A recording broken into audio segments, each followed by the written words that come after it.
Platzbecker. Very nice to see you at the annual SOHO meeting. I appreciate spending some few minutes with us. So we're going to just focus just quickly on MDS. I know we're going to talk about the COMMANDS trial, but I want to hear from you. How would you help clinicians understand the differences between low risk and high risk MDS? I think number one, it's a moving target, how we define low risk and high risk MDS, but I think for the sake of the current time, the majority of us prognosticate patients based on the IPSS-R, so the revised International Prognostic Scoring System, which takes into account the number of blast cells, cytogenetics, and also the extent of cytopenia. And I think the current definition of low-risk MDS is the subgroup of patients with a very low and low risk IPSS-R plus the intermediate risk if the blast count in the bone marrow does not exceed 5%. So we end up with a group of patients IPSS-R based, very low, low, intermediate if blast excess is not there. Where I would say low risk approaches are the standard of care, including growth factors, EPO therapy, because anemia is the predominant cytopenia in these patients. Cytogenetics, where do they fit in terms of defining low risk versus high risk? The cytogenetics, actually, according to the IPSS-R, we have 5 groups there, so it's a complex nomenclature.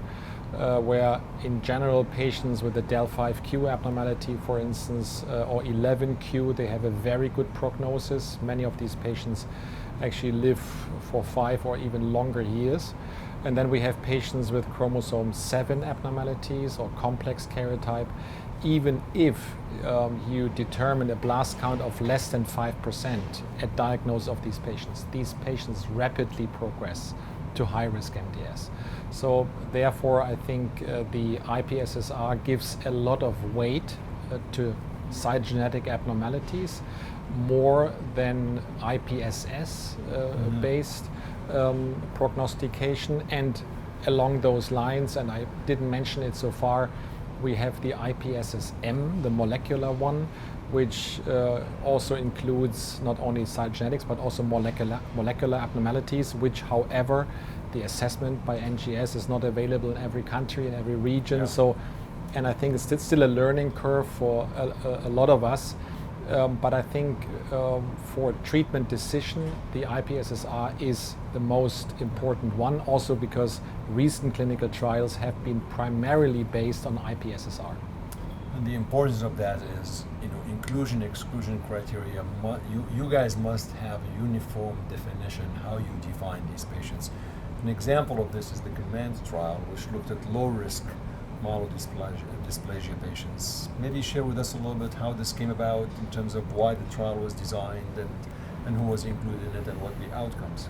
Yeah, I think it all started almost 10 years ago when luspatercept was for the first time evaluated prospectively in a trial which was actually run in Germany, the PACE study, which was an all-comers trial for low-risk MDS patients. Low risk at this time defined by IPSS still.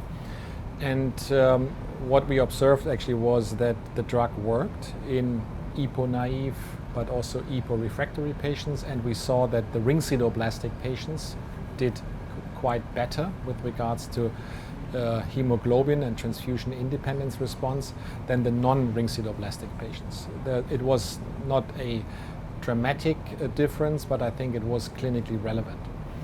Then the MEDALIST trial was designed for RS positive patients only, so the ring sideroblastic patients who were defined as the let's say best responders in the PACE trial. And the outcome of the MEDALIST trial, it was a positive study, led to the approval of luspatercept in the second-line therapy. But with the evolving data coming also from other studies, it became clear that luspatercept also works in non-ring sideroblastic patients.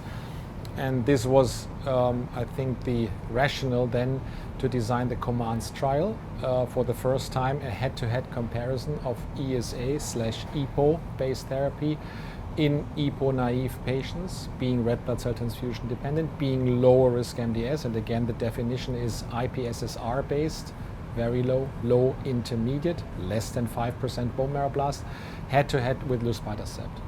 And I think the unique nature of the COMMANDS trial is that it did not only involve patients with the ring sideroblastic positive phenotype, but also non-ring sideroblastic.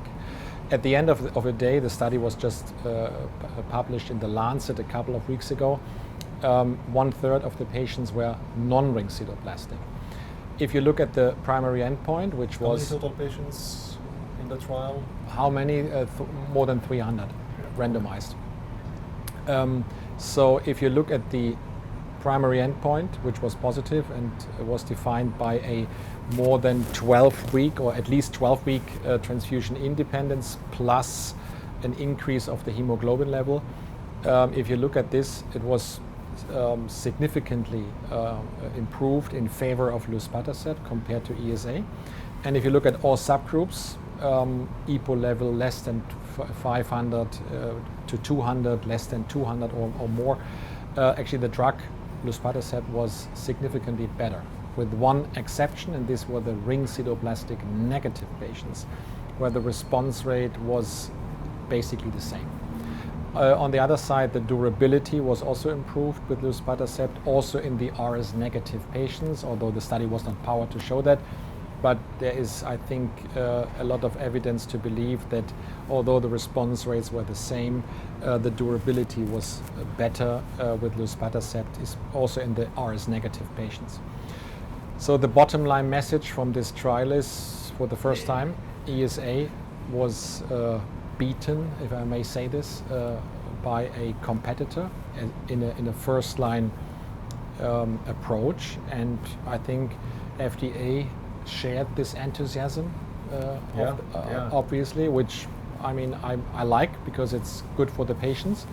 I think some of us were a little bit concerned how the FDA may interpret the data, whether they see it as an all-comers strategy.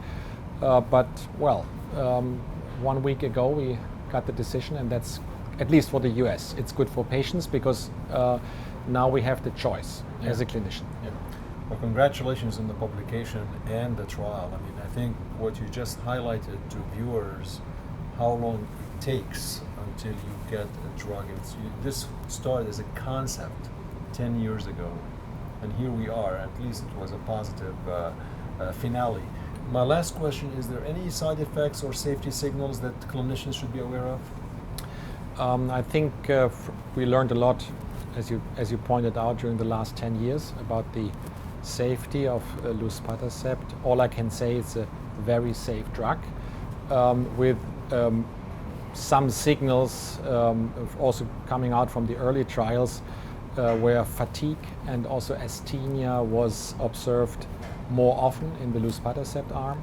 If you look now in the COMMANDS trial, the same signal actually came out, so more fatigue and asthenia, not in many patients, but in a substantial proportion of patients, which however was reversible in the majority of the cases by dose reductions and sometimes drug holidays. So if it occurs, it occurs early in the patient, and you just need to take care of that. You need to dose reduce, maybe delay the next cycle. So it also, in my experience, it goes away.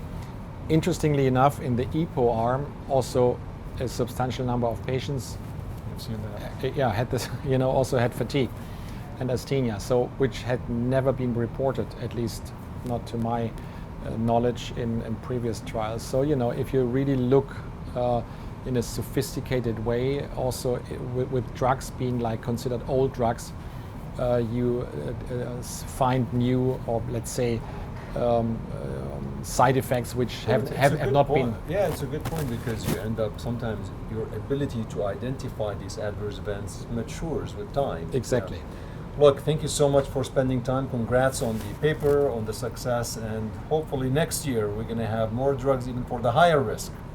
No pressure. No pressure, but I think I share your positive energy.